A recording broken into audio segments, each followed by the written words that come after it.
Bristol Community College, Mathematics with Dan Avedikian, Math 060, Topics in Developmental Mathematics, Section 4.2, Problem 8.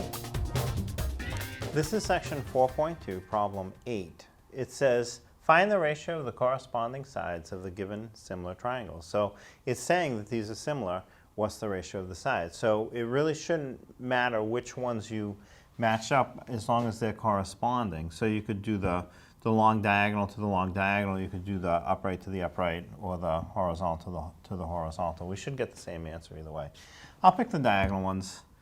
So the ratio would be 10 for the diagonal of the first triangle to 15 for the diagonal of the second triangle. And you can reduce that by 5. The 5 divides into the 10 twice, and 5 divides into the 13 3 times. So I have 2/3. Now notice if I had done the 6/9, that would also be 2/3. That would be the upright to the upright.